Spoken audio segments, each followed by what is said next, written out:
ఇక్కడున్న రెవెన్యూ సిబ్బందిని తెలంగాణ రైతాంగాన్ని నేను అడుగుతున్నా. దాదాపుగా 65 సంవత్సరాలు మన భూములకు సంబంధించిన వివరాలు, మన భూముల ఖాతాలు, 69 లక్షల కమతాలకు సంబంధించిన వివరాలను ఈ రెవెన్యూ సిబ్బంది కాపాడారు కదా. వీళ్ళే కదా మన హక్కులను భద్రంగా పొందుపరిచింది. ఉన్న పలంగా 2019లో 2018లో మీరు ప్రవేశపెట్టిన ధరణి పోర్టల్ వచ్చిన తర్వాతనే రెవెన్యూ సిబ్బంది అంతా దొంగలుగా దోపిడీదారులుగా మీకు కనిపించిండ్రా? ఎక్కడైనా మంచోళ్ళు ఉంటారు, చెడ్డోళ్ళు ఉంటారు.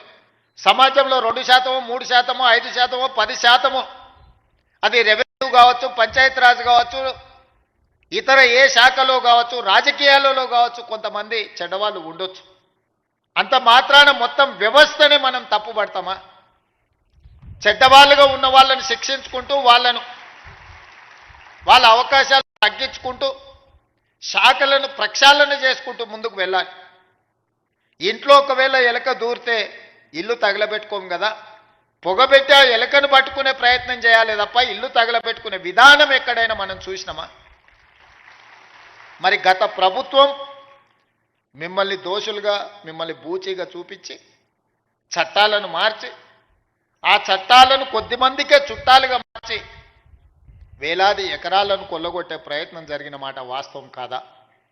అందుకే ఎన్నికల కంటే ముందు సమ్మక్క సారలమ్మ ఆశీర్వాదంతో నేను పాదయాత్ర మొదలుపెట్టి ఆ తర్వాత ఆదిలాబాద్ నుంచి ఖమ్మం జిల్లా వరకు మా మిత్రుడు బట్టి విక్రమార్క గారు పాదయాత్ర చేసినప్పుడు పేదవాళ్ళు, ముఖ్యంగా దళితులు, గిరిజనులు, ఆనాడు పోడు భూముల పట్టాలు పొందిన వాళ్ళు కావచ్చు, ఇందిరమ్మ రాజ్యంలో ఆనాడు అసైన్మెంట్ భూములు దాదాపుగా 25 లక్షల ఎకరాలు పేదలకు పంచిపెట్టిన వాళ్ళు కావచ్చు, లేదా స్వకష్టార్జితంతో సంపాదించుకున్న సొమ్ముతో కొనుగోలు చేసిన భూముల వివరాలు చిన్న చిన్న సమస్యలతోని శాశ్వతంగా తమ భూమి తమది కాదు అని తెలిసినప్పుడు వాళ్ళ ఆవేదన, వాళ్ళ దుఃఖం వర్ణాతీతం. తను కష్టపడి జీవితాంతం తనకు గ్రామంలో గుర్తింపు, గౌరవాన్ని తెచ్చిపెట్టిన తన సొంత భూమి తనది కాకుండా పోతున్నప్పుడు ఆ భూ యజమాని యొక్క బాధను మనం అర్థం చేసుకోవాలి. నాడు ప్రభుత్వంలో ఉన్న పెద్దలకు శాసనసభలో చర్చల సందర్భంగా కానీ ఇతర ప్రజాప్రభుత్వ కార్యక్రమాలలో ఎంత మాత్రం చెప్పినా వాళ్ళ చెవికి ఎక్కలేదు. అందుకే చివరగా మేము చెప్పినాం, మా ప్రభుత్వం వస్తుంది, ధరణిని ఆనాటి ప్రభుత్వం చేసిన చట్టాన్ని బంగాళాఖాతంలో ఇసురుతామని. వాళ్ళు చేసింది తప్పు, దాన్ని బంగాళాఖాతంలో విసరడం పెద్ద విషయం కాదు.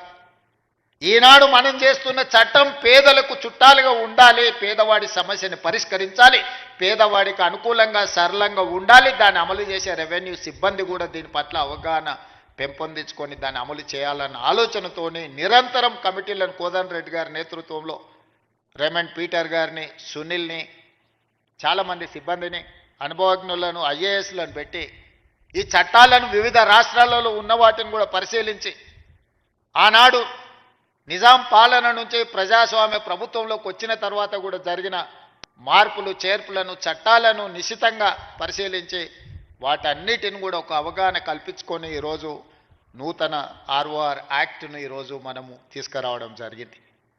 ఈరోజు భూభారతి ఈ సమస్యలకు శాశ్వత పరిష్కారాన్ని చూపించాలన్న ఆలోచనతోటే ఈరోజు డాక్టర్ బాబాసాహెబ్ అంబేద్కర్ జయంతి సందర్భంగా మనం ప్రారంభించుకుంటున్నాం.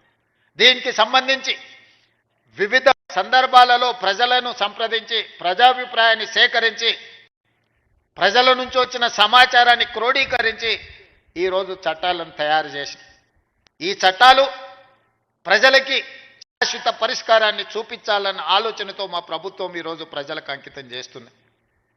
ఈరోజు 4 మండలాలలో పైలట్ ప్రాజెక్టుగా గ్రామాన రెవెన్యూ సిబ్బంది వెళ్ళి అక్కడ అధికారులు ప్రజలను కలిసి వాళ్ళ నుంచి విజ్ఞప్తులు తీసుకొని వాటిని పరిష్కరించే విధంగా ఈరోజు కలెక్టర్లకు ఆదేశాలు ఇవ్వడం జరిగింది.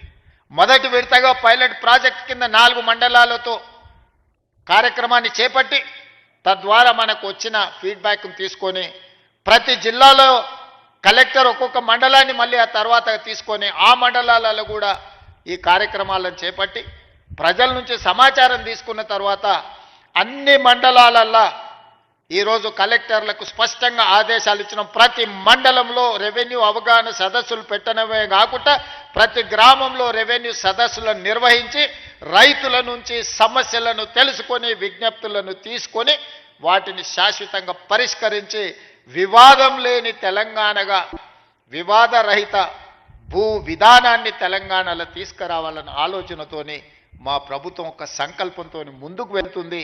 ఇంత గొప్ప లక్ష్యాన్ని చేరాలి అని అంటే చట్టాలు చేసిన మా ప్రజాప్రతినిధుల వల్లనే సాధ్యం కాదు. దీన్ని ప్రజలకు చేరవేసే ప్రతినిధులు మీరు. అందుకే మిమ్మల్ని అందరినీ ఈరోజు ఇక్కడికి రప్పించినాం. మా మిత్రులు శ్రీనివాసరెడ్డి గారు అన్నారు, ఖమ్మంలో పాలేరులో 1,00,000 మందితో బహిరంగ సభ పెట్టి భూభారతి చట్టాన్ని మనము ప్రజలకు అంకితం చేద్దామని. నేను వారికి సూచన చేసిన, సీనన్న 1,00,000 కాదు నువ్వు నువ్వు బట్టి గారు తుమ్మల గారు అనుకుంటే 5-6 లక్షల మందితోనైనా ఖమ్మంలో సమావేశాన్ని ఏర్పాటు చేస్తారు. కానీ ఈ భూభారతిని అమలు చేసేది ఆ రైతులు, ఆ పేదవాళ్ళు కాదు. భూభారతిని అమలు చేసేది రెవెన్యూ సిబ్బంది. ఆ రెవెన్యూ సిబ్బందిని సమావేశానికి పిలువు. మన ప్రభుత్వ ప్రతినిధులు వాళ్ళే. ఇవాళ మా ప్రభుత్వానికి మంచి పేరు రావాలన్నా ఈ ప్రభుత్వం తెచ్చిన చట్టం పక్కాగా అమలు జరగాలి అంటే అది మీ ద్వారానే సాధ్యమవుతుంది. అందుకే మిమ్మల్ని ముఖ్య అతిథులుగా మీరందరూ మాతో పాటు అతిథులు. ఈ సమావేశంలో మీరు ప్రేక్షకులు కాదు, మీరు కూడా అతిథులే. ఈ చట్టాన్ని ప్రజల దగ్గరికి తీసుకెళ్లే బాధ్యత మీ భుజస్కంధాల మీద ఉంది. మా ప్రభుత్వం రెవెన్యూ సిబ్బందిని సంపూర్ణంగా విశ్వసిస్తుంది. మిమ్మల్ని దొంగలుగానో దోపిడీదారులుగానో అవినీతి పరులుగానో మేము చిత్రీకరించదలుచుకోలేదు. ఎవరైనా అట్లాంటి వ్యక్తులు ఎవరైనా ఉంటే వ్యక్తుల పట్ల కఠినంగా ఉంటుంది ప్రభుత్వం తప్ప ఈ మొత్తం వ్యవస్థ దోషులుగా నిలబెట్టే విధానానికి మీ ముఖ్యమంత్రి మీ సోదరుడు వ్యతిరేకమని చెప్పి నేను స్పష్టంగా చెప్తున్నా. ఎంతో మంది శంకర్ లాంటి ఐఏఎస్ ఆఫీసర్, మాధవరావు లాంటి ఐఏఎస్ ఆఫీసర్ ఎంతో మంది తమ జీవితాలను సర్వం దారబోసి చట్టాలను తయారు చేసి ప్రజలకు అంకితం ఇచ్చారు. రెవెన్యూ శాఖలో ఎన్నో లక్షలాది మంది ఈ 75 సంవత్సరాల పనిచేసిన వాళ్ళ కృషి వల్లనే రెవెన్యూ శాఖకు ఈ తెలంగాణ రాష్ట్రానికి ఒక గుర్తింపు వచ్చింది. మేం చేసే తప్పిదాలను కప్పిపుచ్చుకోవడానికి మిమ్మల్ని దోషులుగా నిలబెట్టే విధానానికి నేను వ్యతిరేకమని చెప్పి నేను స్పష్టంగా చెప్పదలుచుకున్నాను. జరగవచ్చు, అక్కడో ఇక్కడో తప్పు జరగవచ్చు. అన్ని వ్యవస్థలలో ఉన్నట్టు అన్ని సంస్థలలో ఉన్నట్టు రెవెన్యూ శాఖలో కూడా ఎవరైనా కొంతమంది ఉండొచ్చు. అంత మాత్రాన శాఖను మొత్తాన్ని దోషిగా నిలబెట్టి ప్రజల ముందు వాళ్ళను అవమానించే విధంగా మాట్లాడే విధానాన్ని నేను వ్యతిరేకిస్తున్నాను. ఆనాటి ముఖ్యమంత్రి మాట్లాడిన మాటలు మీరు చూసిండ్రు. శాసనసభలో ఏ విధంగా మాట్లాడిండో, శాసనసభ బయట రెవెన్యూ సిబ్బందిని రెవెన్యూ శాఖను ఏ రకంగా దూషించినో మీరు చూసిండ్రు. వాళ్ళు లేకుంటేనే వ్యవస్థ నడిచిందా, వాళ్ళు లేకుంటేనే ఎన్నికలు జరిగినాయా, వాళ్ళు లేకుంటేనే తెలంగాణ ఉద్యమం జరిగిందా, వాళ్ళు లేకుంటేనే తెలంగాణ రాష్ట్రాన్ని సాధించుకున్నామా? అన్ని సందర్భాలలో వాళ్ళు కావాలి, కానీ వాళ్ళు మాత్రం దోషులుగా సమాజం ముందు నిలబడాలా? ఇది ఎక్కడి విధానం? అందుకే ఈ విధానాన్ని, ఇలాంటి ఆలోచనలని, ఇలాంటి ఆలోచన చేసే వాళ్ళను సమాజానికి దూరంగా పెట్టాల్సిన బాధ్యత మన అందరి మీద ఉన్నది. ఈరోజు మంచి జరిగితే నాది, మేం చేసే దోపిడీ ప్రజలకు కనిపిస్తే అది రెవెన్యూ సిబ్బందిదని చెప్పే విధానానికి నేను వ్యతిరేకం. అందుకే ఈరోజు మిత్రులారా మిమ్మల్ని అందరినీ ఇక్కడికి పిలిచిన, నేను మీకు అందరికీ విజ్ఞప్తి చేస్తున్నా, మా కలెక్టర్లకు ఆదేశాలు ఇస్తున్నా. మీ ఆత్మగౌరవమే మా ఆత్మగౌరవం. మేము వేరు మీరు వేరు కాదు, మనందరం కలిస్తేనే రాష్ట్ర ప్రభుత్వం.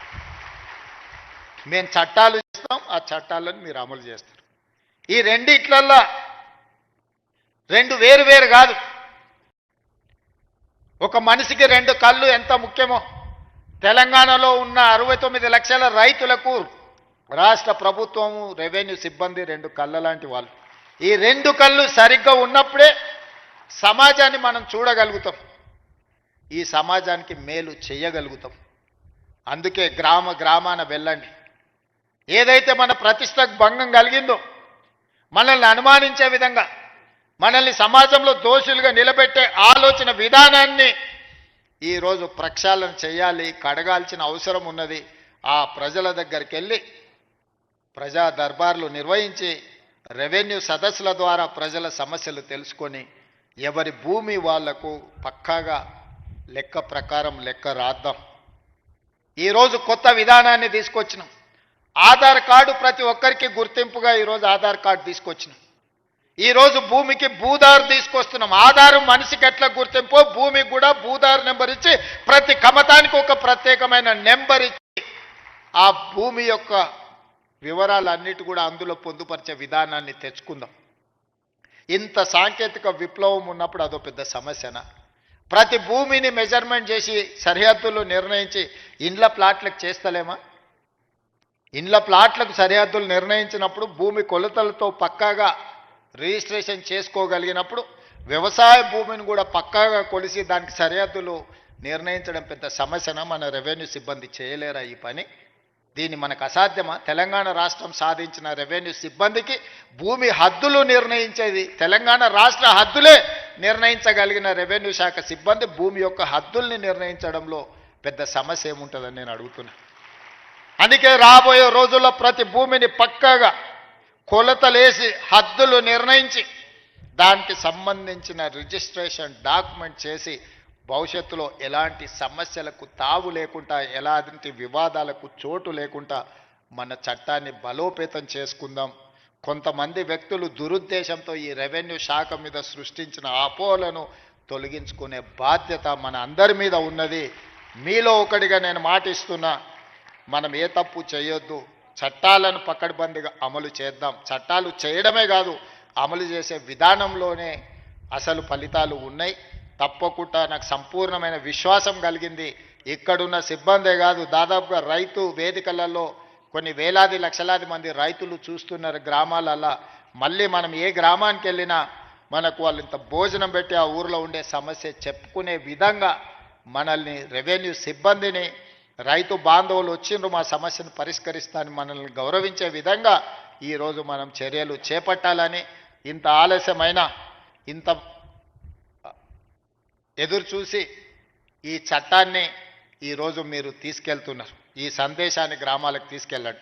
నేను కలెక్టర్లకు కూడా స్పష్టమైన ఆదేశాలు ఇస్తున్న, ప్రతి మండలంలో మీరు పర్యటించవలసిందే. రెవెన్యూ సిబ్బందిని వాళ్ళ సహకారాన్ని తీసుకోవాల్సిందే.